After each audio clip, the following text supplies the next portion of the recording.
ನೀವು ನಿಮ್ಮದೇ ಆದ ಎಂದಿಗೂ ಮುಗಿಯಲಾರದ ಚಿಕ್ಕ ಪುಸ್ತಕವನ್ನು ರಚಿಸಬಹುದು. ಇದಕ್ಕಾಗಿ 15 ಚದರ ಸೆಂಟಿಮೀಟರ್ನ 2 ಕಾಗದಗಳು, ಅಂಟು, ಸ್ಕೆಚ್ ಪೆನ್ನು, ಕತ್ತರಿ ಬೇಕಾಗುವು. 2 ಕಾಗದಗಳನ್ನು ಒಂದರ ಮೇಲೆ ಒಂದಿಟ್ಟು ಮಧ್ಯದಲ್ಲಿ ಮಡಚಿರಿ. ಇದೇ ರೀತಿಯಾಗಿ ಇನ್ನೊಮ್ಮೆ ಮಡಿಸುತ್ತಾ 14 ಚಿಕ್ಕ ಚದುರಾಕಾರವಿರುವಂತೆ ಮಾಡಿ.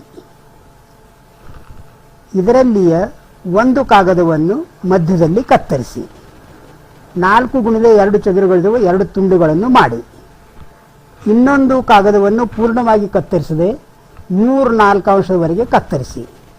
ಗುರುತು ಮಾಡಿದ ಚದುರಾಕೃತಿಯ ಮೇಲೆ ಬದಿಗೆ ಇಟ್ಟಿರುವ ಮಡಿಚಿದ 4x2 ಭಾಗದ ಕಾಗದವನ್ನು ಅಂಟಿನಿಂದ ಲಗತ್ತಿಸಿ. ಇದರಂತೆ ಉಳಿದ ಭಾಗವನ್ನು ಕೂಡ ಕತ್ತರಿಸಿ. ಗುರುತು ಮಾಡಿದ ಕೆಳಗಿನ ಭಾಗದ ಚದುರಾಕೃತಿಗೆ ಅಂಟು ಹಚ್ಚಿ ಇನ್ನೊಂದು 4x2 ಕಾಗದವನ್ನು ಲಗತ್ತಿಸಿ. ಈಗ ನಿಮ್ಮ ಎಂದಿಗೂ ಮುಗಿಯಲಾರದ ಪುಸ್ತಕ ತಯಾರಾಯಿತು. ಅದನ್ನು ತಿರುಗಿಸುತ್ತಾ ಹೋದಂತೆ ಅವುಗಳ ಮೇಲೆ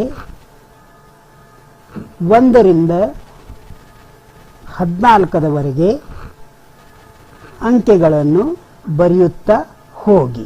5, 6, 7, 8, 9, 10, 11, 12, 13, 14.